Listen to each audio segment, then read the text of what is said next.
رمضان رمضان رمضان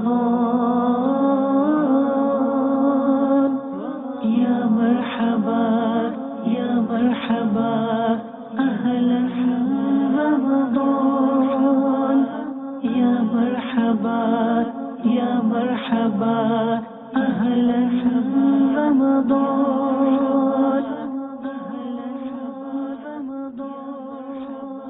الحمد لله رب العالمين والصلاة والسلام على سيد المرسلين أما بعد فأعوذ بالله من الشيطان الرجيم بسم الله الرحمن الرحيم پڑھیے الصلاة والسلام عليك يا رسول الله وعلى آلك وصحابك يا حبيب الله الصلاة والسلام عليك يا نبي الله وعلى آلك وصحابك يا نور الله. انوار الحدیث مکتبۃ المدینہ کی مطبوعہ کتاب میرے ہاتھ میں. آج میں آپ کو اس سے ایسا پیارا درود پاک بتاؤں گا، سناؤں گا، پڑھاؤں گا کہ آپ کا ایمان تازہ ہو جائے گا ماشاءاللہ. اس درود کا نام ہے درود گنج عاشقاں. اس کو درود رضویہ بھی کہتے ہیں. اور الحمدللہ عاشقان رسول نماز جمعہ کے بعد اس کو جھوم جھوم کر پڑھتے ہیں. صلی اللہ علی النبی الامی وآلہ صلی اللہ علیہ وسلم صلاۃ و سلام علیک یا رسول اللہ. انوار الحدیث میں اس درود کی فضیلت یہ لکھی ہے: جو شخص حضور اقدس صلی اللہ علیہ وسلم سے سچی محبت رکھے، تمام جہان سے زیادہ حضور صلی اللہ علیہ وسلم کی عظمت دل میں جمائے، حضور صلی اللہ علیہ وسلم کی شان گھٹانے والوں سے بیزار اور ان سے دور رہے، وہ اگر اس درود شریف کو بعد نماز جمعہ مدینہ طیبہ کی طرف منہ کر کے دست بستہ یعنی ہاتھ باندھ کر کھڑے ہو کر 100 بار پڑھے تو اس کے لیے بے شمار فائدے، جن میں سے بعض یہاں لکھے ہیں. اس درود شریف کے پڑھنے والے کے لیے اللہ تعالیٰ 3000 رحمتیں نازل فرماتا ہے اور پڑھنے والے پر 2000 اپنا سلام بھیجے گا. 5000 نیکیاں اس کے نام اعمال میں لکھے گا، اس کے مال میں ترقی دے گا، اس کی اولاد اور اولاد کی اولاد میں برکت رکھے گا، دشمنوں پر غلبہ دے گا. کسی دن خواب میں سرکار اقدس صلی اللہ علیہ وسلم کی زیارت سے مشرف ہوگا، ایمان پر خاتمہ ہوگا، قیامت میں حضور صلی اللہ علیہ وسلم کی شفاعت واجب ہوگی، اللہ تعالیٰ اس سے ایسا راضی ہوگا کہ کبھی ناراض نہ ہوگا. کتنی پیاری فضیلت ہے درود کی. آئیے مل کر یہ درود رضویہ پڑھیے. میں پڑھاتا ہوں، آپ پڑھتے جائیے. صلی اللہ علی النبی الامی وآلہ صلی اللہ علیہ وسلم صلاۃ و سلام علیک یا رسول اللہ. صلو علی الحبیب صلی اللہ تعالی علی محمد. مرحبا صد مرحبا پھر آمد رمضان ہے، مرحبا صد مرحبا پھر آمد رمضان ہے، مرحبا صد مرحبا پھر آمد رمضان ہے. کھل اٹھے مور جائے دل تازہ ہوا ایمان ہے، مرحبا صد مرحبا پھر آمد رمضان ہے. ناظرین بس رمضان آیا ہی چاہتا ہے. سبحان اللہ، رمضان آنے والا ہے، آنے والا ہے. سبحان اللہ، کتنا مزہ آئے گا. ہر گھڑی رحمت بھری، ہر طرف بہار. بچہ ہو، بوڑھا ہو، جوان ہو، مرد عورت خوشی سے سرشار، اور سب زبان حال سے گویا کہہ رہے ہیں جو عاشقان رمضان ہے، مرحبا صد مرحبا کہ آمد رمضان ہے، مرحبا صد مرحبا کہ آمد رمضان ہے، مرحبا صد مرحبا کہ آمد رمضان ہے۔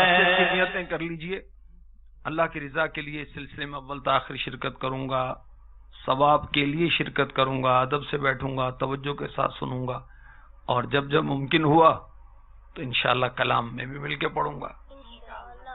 قرآنی آیات رحمت الہی کی امید پر انتہائی توجہ کے ساتھ سنوں گا۔ ماہ رمضان کے روزے کے لیے سحری کی جاتی ہے، اور سحری کرنا یہ میرے پیارے نبی کی سنت ہے۔ تو اللہ تبارک و تعالیٰ نے روزے جیسی نعمت عطا فرمائی، اور روزے پر قوت حاصل کرنے کے لیے ہمیں سحری کی صرف اجازت نہیں ملی، بلکہ اس سحری میں ہمارے لیے ثواب بھی رکھا ہے۔ سبحان اللہ۔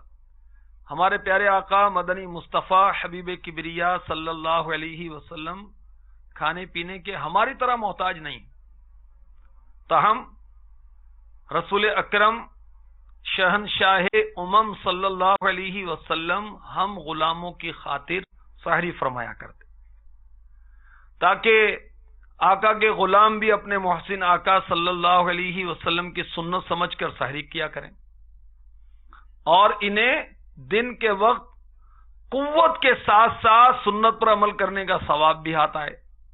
اب بعض جو ہے نا وہ بڑے ہوشیار بنتے ہیں کہ جو آج تو ہم نے بغیر سحری کے روزہ رکھا۔ بھائی یہ کمال نہیں ہے، بلکہ بغیر سحری کے روزے رکھنے پر تو افسوس ہونا چاہیے کہ تاجدار رسالت صلی اللہ علیہ وسلم کی عظیم سنت سے محرومی ہو گئی، سنت چھوٹ گئی۔ ہاں یہ یاد رکھیے، سحری روزہ رکھنے کے لیے شرط نہیں ہے، جان بوجھ کر سحری چھوڑنی نہیں چاہیے، سنت ہے، سنت سے محرومی ہو جائے گی۔ اور سحری کے لیے ڈٹ کر کھانا بھی ضروری نہیں ہے، چند کھجوریں کھا لیں اور سحری کی نیت سے تھوڑا سا پانی پی لیں، گلاس پانی پی لیں تو سحری تو ہو گئی۔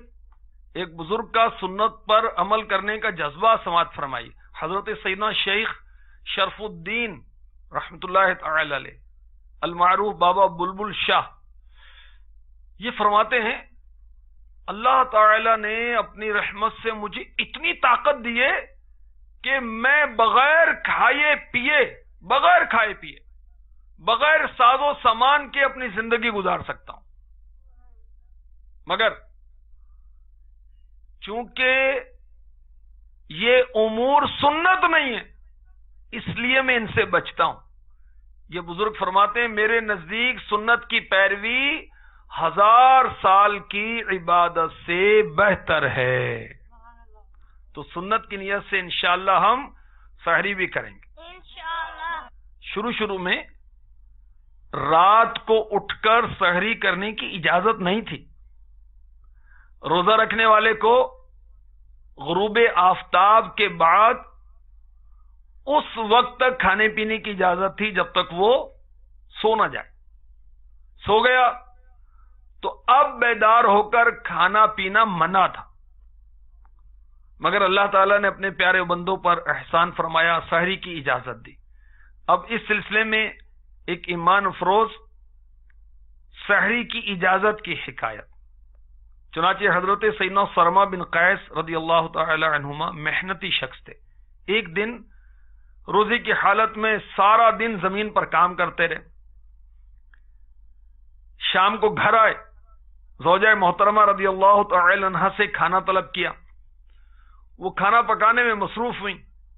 آپ چونکہ تھکے ہوئے تھے تو آنکھ لگ گئی، کھانا تیار کر کے جب آپ کو جگایا گیا تو آپ نے انکار کر دیا، کیونکہ ان دنوں غروب آفتاب کے بعد سو جانے والے کے لیے کھانا پینا ممنوع ہو جاتا تھا، چنانچہ بغیر کھائے پیے آپ نے دوسرے دن بھی روزہ رکھ لیا، اور آپ رضی اللہ تعالی عنہ کمزوری کے سبب بے ہوش ہو گئے، تو ان کے حق میں یہ آیت مقدسہ نازل ہوئی۔ سنی پارہ 2 سورہ بقرہ آیت نمبر 187، وَكُلُوا وَاشْرَبُوا حَتَّى يَتَبَيَّنَ لَكُمُ الْخَيْطُ الْأَبْيَضُ مِنَ الْخَيْطِ الْأَسْوَدِ مِنَ الْفَجْرِ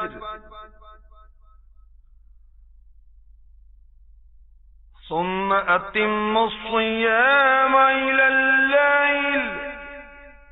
ترجمہ کنز الایمان، اور کھاؤ اور پیو یہاں تک کہ تمہارے لیے ظاہر ہو جائے سفیدی کا ڈورا سیاہی کے ڈورے سے پو پھٹ کر، پھر رات آنے تک روزے پورے کرو۔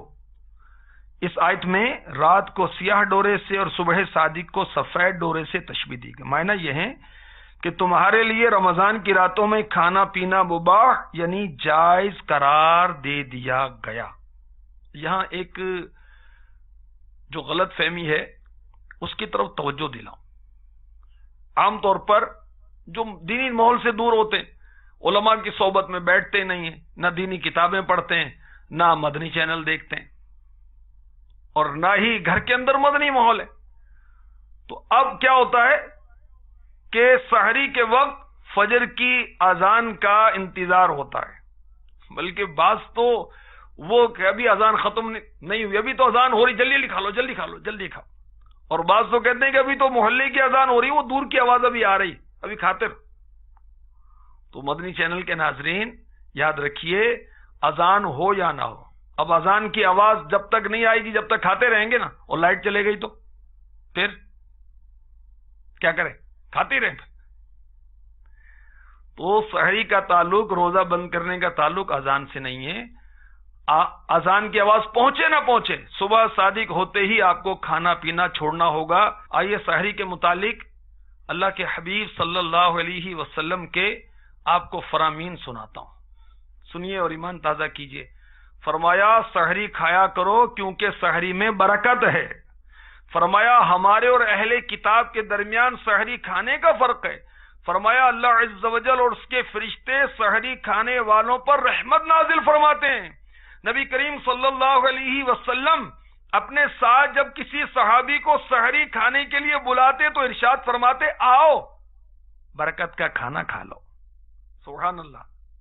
فرمایا روزہ رکھنے کے لیے سحری کھا کر قوت حاصل کرو، اور دن یعنی دوپہر کے وقت آرام یعنی قیلولہ کر کے رات کی عبادت کے لیے طاقت حاصل کرو۔ فرمایا سحری برکت کی چیز ہے جو اللہ تعالی نے تم کو عطا فرمائی ہے، اس کو مت چھوڑنا۔ فرمایا 3 آدمی جتنا بھی کھا لیں انشاءاللہ عز و جل ان سے کوئی حساب نہ ہوگا، بشرط یہ کہ کھانا حلال ہو۔ نمبر 1 روزہ دار افطار کے وقت، نمبر 2 سحری کھانے والا، نمبر 3 مجاہد جو اللہ عز و جل کے راستے میں سرحد اسلام کی حفاظت کرے۔ فرمایا میرے مصطفیٰ کریم صلی اللہ تعالی علیہ وسلم نے سحری پوری کی پوری برکت ہے، بس تم نہ چھوڑو، چاہے یہی ہو کہ تم پانی کا ایک گھونٹ پی لو۔ بے شک اللہ عز و جل اور اس کے فرشتے رحمت بھیجتے ہیں سحری کرنے والوں پر۔ فرمایا حضرت سیدنا عرباض بن ساریہ رضی اللہ تعالی عنہ صحابی ہیں، فرماتے ہیں ایک دفعہ رمضان میں رسول اللہ صلی اللہ علیہ وسلم نے مجھے اپنے ساتھ سحری کھانے کے لیے بلایا۔ ارشاد فرمایا آؤ مبارک ناشتے کے لیے۔ سحری کی بھی کیا شان ہے، مرحبا، اس میں برکت ہے، اور سحری کھانے والوں پر فرشتے رحمت نازل کرتے ہیں۔ یہ برکت والا کھانا ہے، اس سے روزے پر قوت ملتی، اس کو چھوڑنا نہیں چاہیے۔ اور سبحان اللہ یہ مبارک ناشتہ ہے۔ اور مدنی چینل کے ناظرین کھجور اور پانی سے سحری کرنا سنت ہے۔ چنانچہ حضرت سیدنا انس بن مالک رضی اللہ تعالی عنہ فرماتے ہیں تاجدار مدینہ سرور قلب و سینہ صلی اللہ تعالی علیہ وسلم سحری کے وقت مجھ سے فرماتے میرا روزہ رکھنے کا ارادہ ہے، مجھے کچھ کھلاؤ، تو میں کچھ کھجوریں اور ایک برتن میں پانی پیش کرتا۔ ایک تو سحری سنت اور کھجور اور پانی سے سحری کرنا دوسری سنت۔ کھجور سے سحری کرنے کی میرے آقا مولا محمد مصطفیٰ صلی اللہ علیہ وسلم نے ترغیب بھی دلائی۔ چنانچہ فرمایا نعم السحور التمر، کھجور بہترین سحری ہے۔ ایک موقع پر فرمایا نعم سحور المؤمن التمر، کھجور مومن کی بہترین سحری ہے۔ اور یہ بھی یاد رہے کہ کھجور اور پانی کا جمع کرنا بھی سحری کے لیے شرط نہیں ہے، تھوڑا سا پانی بھی پی لیا بنیت سحری تو سحری کی سنت ادا ہو گئی۔ اور افطار کے وقت بھی 3 ہیں، وقت مستحب، وقت مباح، وقت مکروہ۔ وقت مستحب جو ابھی عرض کیا گیا، سورج کا آخری کنارہ چھپتے ہی روزہ افطار کر لیا جائے۔ وقت مباح تارے گتھنے سے کچھ پہلے تک دیر لگانا، اور تارے گتھے جانے پر افطار کرنا مکروہ ہے۔ کیوں مکروہ ہے؟ کراہیت کی وجہ کیا ہے کہ ایسے وقت میں یہودی روزہ افطارتے ہیں، اس میں ان سے مشابہت ہے۔ تو جلدی افطار کرنے میں مفتی احمد یار خان نعیمی نے حکمت لکھی، اپنے عجز اور بندگی کا اظہار ہے اور اللہ کی دی ہوئی اجازت کا جلدی قبول کرنا ہے۔ تو پیارے آقا علیہ الصلوۃ والسلام صحابہ کرام افطار میں جلدی اور سحری میں دیر کرتے تھے، تو ہم بھی انشاءاللہ عز و جل افطار کرنے میں جلدی کریں گے انشاءاللہ عز و جل۔ میرے آقا صلی اللہ علیہ وسلم نے فرمایا میری امت میری سنت پر رہے گی جب تک افطار میں ستاروں کا انتظار نہ کرے۔ میرے آقا صلی اللہ علیہ وآلہ وسلم نے فرمایا جس نے کسی غازی یا حاجی کو سامان زاد راہ دیا یا اس کے پیچھے اس کے گھر والوں کی دیکھ بھال کی یا کسی روزے دار کا روزہ افطار کروایا تو اسے بھی انہی کی مثل اجر ملے گا بغیر اس کے کہ ان کے اجر میں کچھ کمی ہو۔ مگر یاد رکھیں کہ سفر حج کے لیے سوال کرنا حرام ہے اور اس سوال کرنے والے کو دینا بھی گناہ ہے۔ میرے آقا علیہ الصلوۃ والسلام نے فرمایا جس نے حلال کھانے یا پانی سے کسی مسلمان کو روزہ افطار کروایا، فرشتے ماہ رمضان کے اوقات میں اس کے لیے استغفار کرتے ہیں، اور جبریل امی علیہ السلام شب قدر میں اس کے لیے استغفار کرتے ہیں۔ کسی روزہ دار کو ایک آدھ کھجور کھلا دیں، آپ کو یہ ثواب مل جائے گا انشاءاللہ۔ پانی کا گھونٹ پلا دیں، انشاءاللہ اللہ کی رحمت سے آپ کو یہ فضیلت مل جائے گی کہ رمضان مبارک میں فرشتے آپ کے لیے بخشش کی دعا کریں گے، اور شب قدر میں تمام فرشتوں کے سردار حضرت سیدنا جبریل امی علیہ السلام بخشش کی دعا کریں گے۔ ایک روایت میں جو حلال کمائی سے رمضان میں روزہ افطار کروائے، رمضان کی تمام راتوں میں فرشتے اس پر درود بھیجتے ہیں۔ شب قدر میں جبریل امی علیہ السلام اس سے ہاتھ ملاتے ہیں، اور جس سے جبریل علیہ السلام مصافحہ کر لیں اس کی آنکھیں خوف خدا سے اشک بار ہو جاتی ہیں، اس کا دل نرم ہو جاتا ہے۔ ایک روایت میں جو روزہ دار کو پانی پلائے گا اللہ تعالیٰ اسے میرے حوض سے پلائے گا، جنت میں داخل ہونے تک پیاسا نہ ہوگا۔ فرمایا میرے آقا علیہ الصلوۃ والسلام نے جب تم میں کوئی روزہ افطار کرے تو کھجور یا چھہارے سے افطار کرے کہ وہ برکت ہے، اور اگر نہ ملے تو پانی سے کہ وہ پاک کرنے والا ہے۔ کھجور سے روزہ افطار کرنا سنت، چھہارے سے روزہ افطار کرنا سنت، اور کھجور نہ ملے تو پانی سے افطار کیجئے، یہ بھی پاک کرنے والا ہے۔ پیارے آقا صلی اللہ علیہ وسلم نماز سے پہلے تر کھجوروں سے روزہ افطار فرماتے۔ تر کھجوریں نہ ہوتی تو چند خشک کھجوریں یعنی چھوہاروں سے، اور یہ بھی نہ ہوتے تو چند چلو پانی پیتے۔ مرحبا. امیر اہل سنت نے کھجور کے 25 مدنی پھول بھی لکھے فیضان رمضان میں. وہاں سے آپ اس کو صفحہ نمبر 185 سے اس کا مطالعہ کر لیں. کھجور کے بہت فضائل ہیں، مگر ہر چیز ہر ایک کے لیے فائدہ مند ہو ضروری نہیں. تو آپ کو اگر یہ فائدہ کرے تو کھجور کے بہت اس کی برکتیں لکھی گئی ہیں. عجوہ کھجور یہ جنت سے ہے، اس میں زہر میں شفا ہے، زہر سے بھی شفا دیتی ہے یہ کھجور. کھجور کھانے سے بڑی انتڑی کا درد نہیں ہوتا. فرمایا کھجور کھاؤ، اس سے پیٹ کے کیڑے مر جاتے ہیں. فرمایا حضرت سیدنا ربیع بن خثیم رحمت اللہ تعالی علیہ نے، میرے نزدیک حاملہ کے لیے کھجور سے اور مریض کے لیے شہد سے بہتر کسی چیز میں شفا نہیں. جو فاقے کی وجہ سے کمزور ہو اس کے لیے کھجور بہترین غذا ہے، اور یہ فوری توانائی بحال کرتی. کھجور، کھیرا یا ککڑی، کھجور اور تربوز ایک ساتھ کھانا سنت ہے. اور بہت سارے مدنی پھول ہیں. اس کو آپ کھجور کے تعلق سے بہت پیارے مدنی پھول لکھے ہوئے ہیں، اس سے آپ فیضان رمضان سے پڑھ سکتے ہیں. اب افطاری کرنے کی کچھ احتیاطیں ہیں. وہ یہ کہ آپ نے افطار کی تو اب ایسی نماز میں شامل نہ ہو جائیں وہ پھل پکوڑے کھائے اور پتہ نہیں کیا کچھ کھایا. کھائیں جو اللہ کی حلال نعمتیں ہیں، جو بھی نعمتیں اللہ تبارک و تعالیٰ کی ہیں جو میسر ہیں کھائیں، مگر وہ منہ صاف کیے بغیر، خلال کیے بغیر، کلی کیے بغیر نماز نہ پڑھیں. پہلے یہ ترکیب بنا لیں، کیونکہ اعلی حضرت نے لکھا ہے جس کا خلاصہ ہے جب بندہ نماز کو کھڑا ہوتا ہے فرشتے اس کے منہ پر اپنا منہ رکھتے ہیں. یہ جو پڑھتا ہے اس کے منہ سے نکل کر فرشتے کے منہ میں جاتا ہے. اس وقت اگر کھانے کی کوئی شے اس کے دانتوں میں ہوگی فرشتوں کو اس سے سخت ایذا ہوتی ہے. تو اس لیے پہلے ترکیب بنا لیں، صاف کر لیں.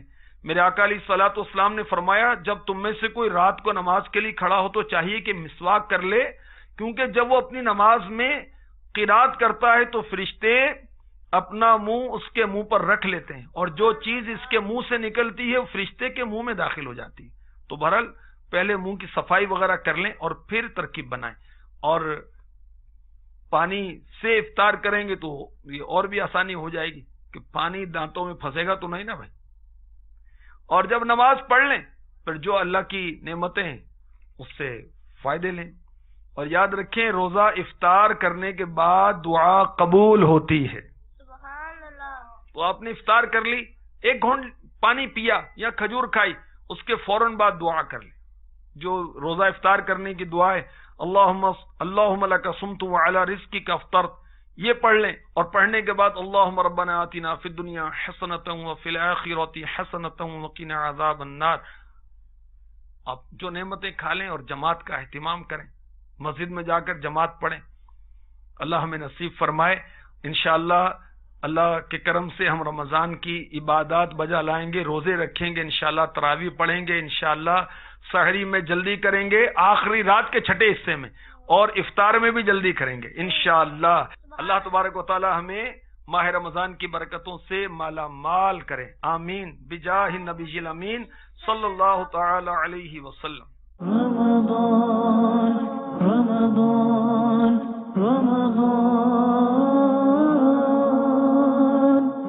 یا مرحبا یا مرحبا اہلا رمضان یا مرحبا یا مرحبا اہلا رمضان.